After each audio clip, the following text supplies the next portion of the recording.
Welcome to Bloomberg ETF IQ Europe. I'm Francine Lacqua. Over the next 30 minutes, will be your guide to the region's thriving market in exchange-traded funds. Everything you need to know about the funds and the flows.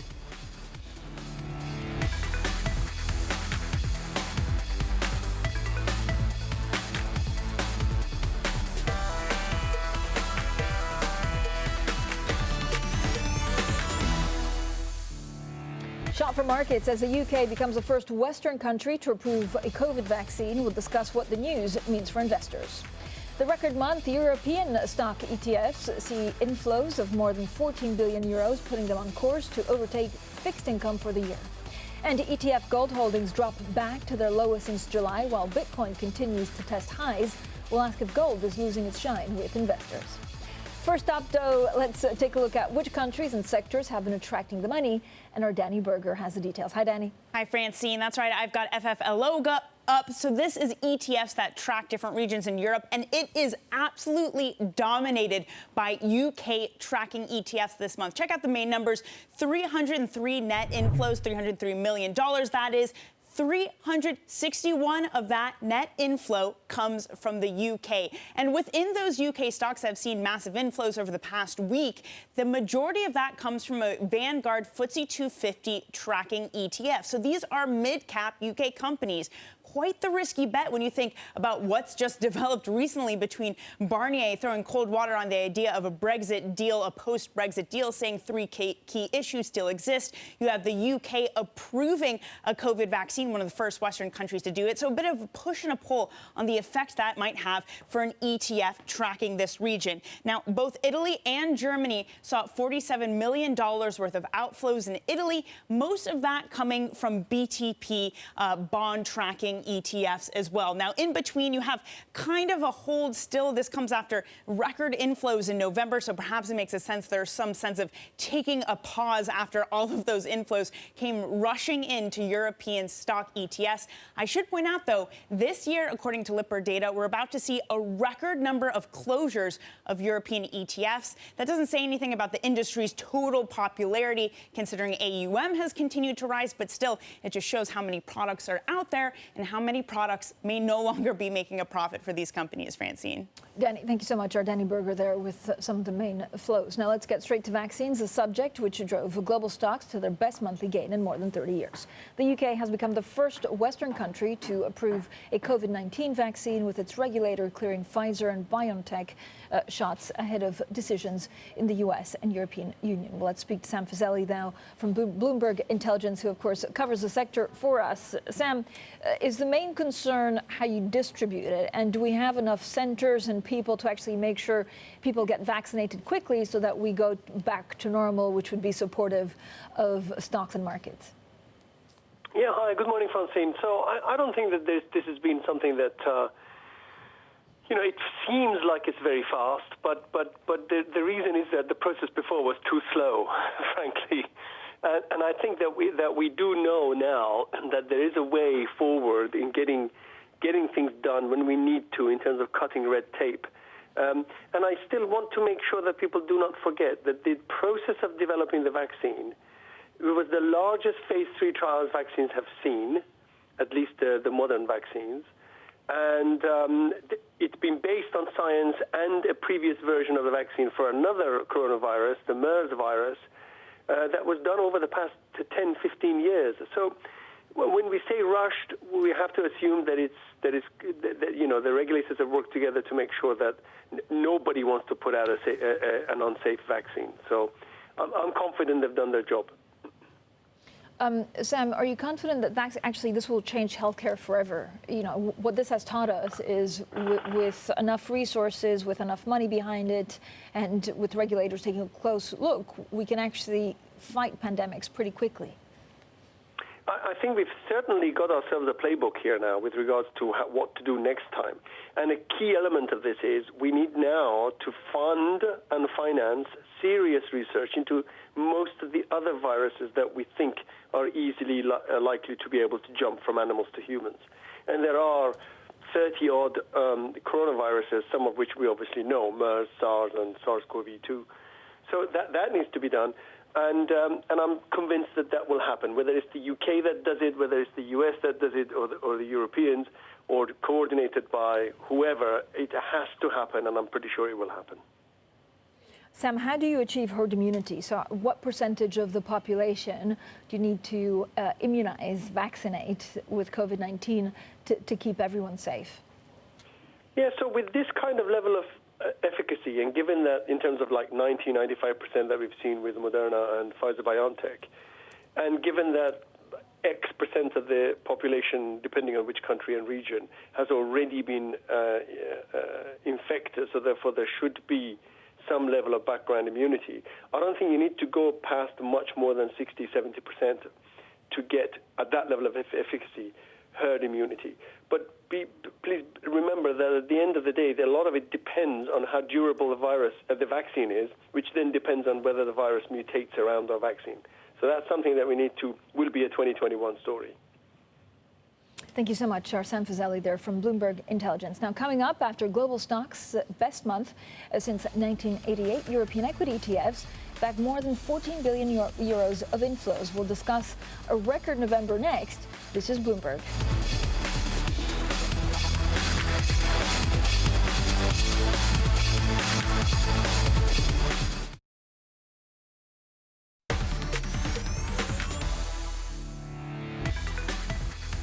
This is Bloomberg ETF IQ Europe, everything you need to know about the funds and the flows. I'm Francine Lacqua. Now, it was the best month for global stocks since 1988. European equity ETFs bagged flows of more than 14 billion euros, but outflows from commodity products and a cool month for fixed income meant the overall inflow came in at just over 13 billion euros. That's the best month this year. Well, joining us this morning is Chris Gennady. He's head of research at Wisdom Tree. Chris, great to have you on the program. I mean, wow, November was quite something.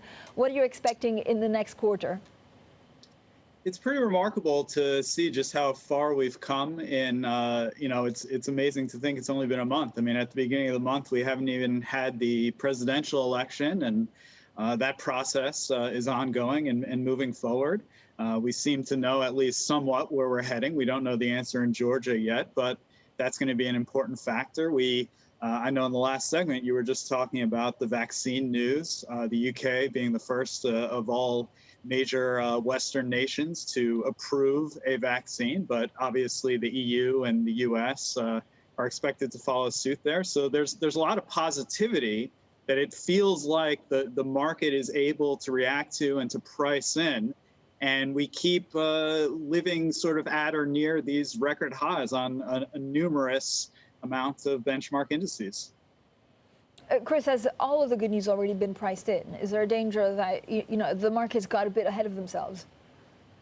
There's always that danger because history has not shown us that we as equity market participants can perfectly price every bit of information that comes in at exactly the right moment. But what's been exciting for us at Wisdom Tree is we've seen investors sort of taking an opportunity to reposition portfolios, look in maybe more precise ways. Instead of, say, information technology, they might be looking at thematic investments, be it artificial intelligence, cloud computing, or others along the way to more precisely determine the exposures that they would feel comfortable with going into this transition and thinking not only of the next few months, but really in terms of these mega trends, these themes that may have a shelf life of 5 to 10 years going forward.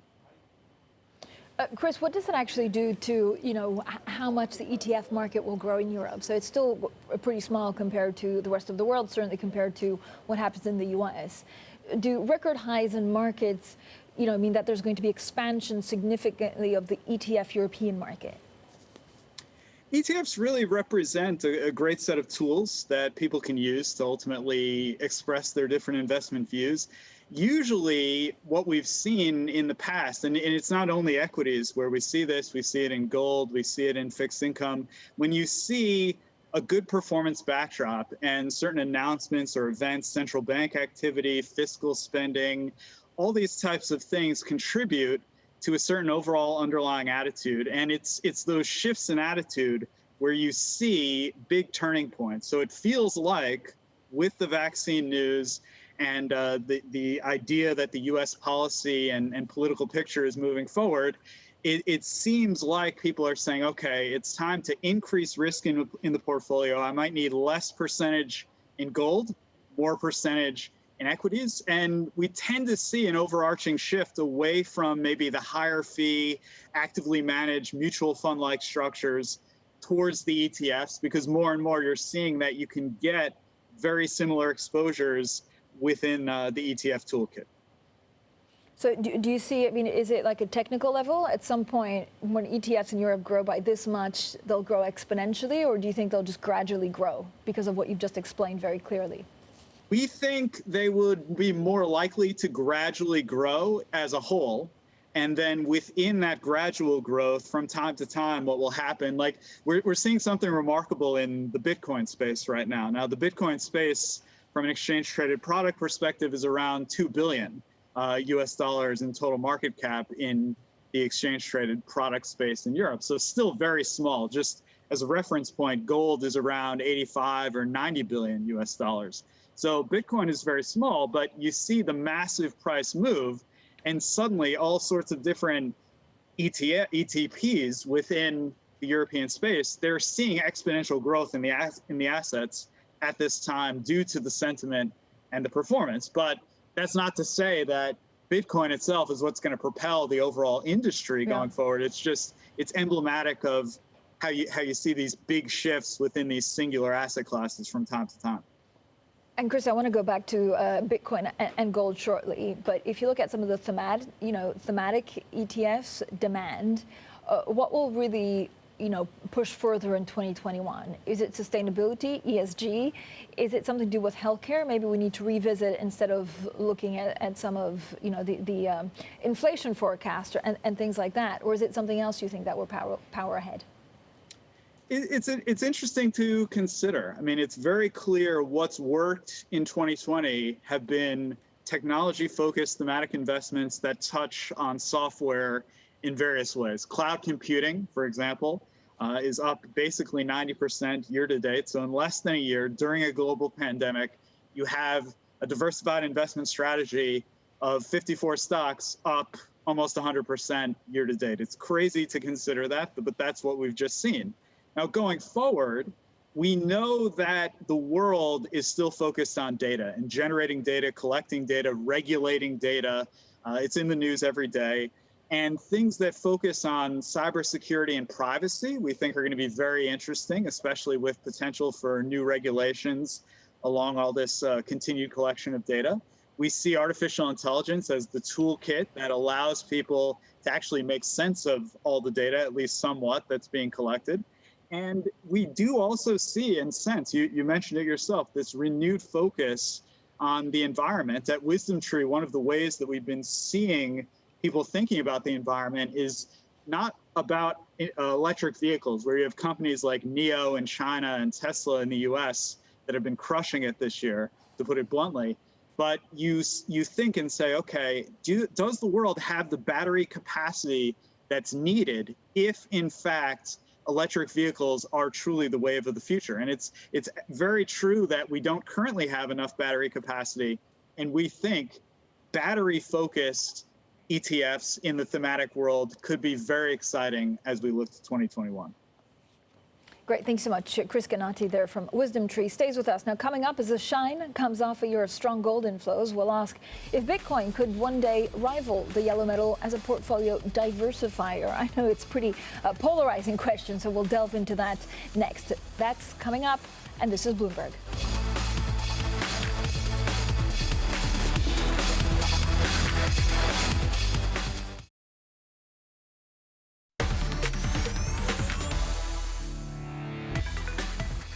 This is Bloomberg ETF IQ Europe, everything you need to know about the funds and the flows. I'm Francine Lacqua. Now, the big thing driving markets this month has been vaccines, and the UK has become the first Western country to approve a vaccine, Pfizer and BioNTech's 2-dose shot. Well, is Bitcoin the new gold, given everything that we've seen in terms of hedges, and not because of these record highs? Total gold held by ETFs has risen 30% this year, but recent outflows have seen the level drop back to its lowest since July. Now, some investors are asking whether the world's largest digital currency can one day rival bullion as an inflation hedge and portfolio diversifier. Well, still with us, Christopher Ganati from Wisdom Tree.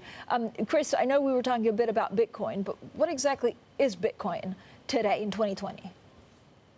Bitcoin today is very interesting because you're seeing a lot more ease of access. When Bitcoin began in sort of 2008, 2009, it was a bit tricky if you weren't a technology expert to figure out, okay, how would I even, if I wanted to invest or allocate to such an interesting digital currency? In fact, that was your view. And through time, you've seen various developments, the futures contract and more exchanges opening up. And even today now throughout Europe, there are all sorts of different exchange traded products within the market. What I find personally interesting, sort of correlates to the big spike in price, is you're also hearing whether it's Square or PayPal broadening access across their platforms. In PayPal's case in particular, a very large platform, I think 26 million merchants. And if they're basically democratizing the access to such a device, it's shifting more from this niche interest thing into a potential source and store of monetary value.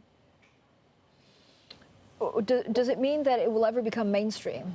And, you know, some of the concern, Chris, is that some people think, you know, the range of what Bitcoin could do is double what it is now to about, 2,500 times the value it has now. It's pretty remarkable. Ultimately, digital currencies as a concept is a very interesting concept. Now, what we don't know across the world today is we don't know what or if central banks may or may not do, and if they may say, we like the underlying type of technology that Bitcoin represents, we are going to introduce our own versions. And whether they do that on a central bank to central bank transaction level or they do it on a broader level, that obviously remains to be seen. So it's absolutely correct to say that we don't know exactly decades into the future where we might sit. Now, Bitcoin today is representing a very interesting way to find. One of the things in portfolio allocation that we deal with at Wisdom Tree is people always want to have something different, something that might perform differently to equities, stocks, bonds, gold, all the traditional stuff. And today, Bitcoin might be that source of difference, that source of low correlation within the portfolio across all sorts of these other distinct attributes. So it could be an interesting diversifier today. Where we go decades from now, it might be impossible to know for sure. Chris, let's also take a look at what's up and what's down this week in the Smart Beta Scorecard with our Danny Berger. Hi, Danny. Francine, well, look, smart beta ETF flows over the past week halved from the week prior, but that's not surprising considering in November they had these massive inflows. They're taking a break. That's perhaps normal. Still, though, the smart beta ETF with the most flows, the style with the most flows, continues to be value. It's on top again after a record month for value ETF inflows. Coming next is size, so that's some small cap bets there, betting that those companies would do better. Both of these reflecting the same sort of tendency of economic growth, vaccine progress, optimism, which again is just enforced by the recent news of the UK approving the Pfizer vaccine, one of the first Western countries to do so. Now, looking at the outflows, we get the opposite of that trade. We get growth ETFs seeing net outflows. Again, that sort of goes against the value factor.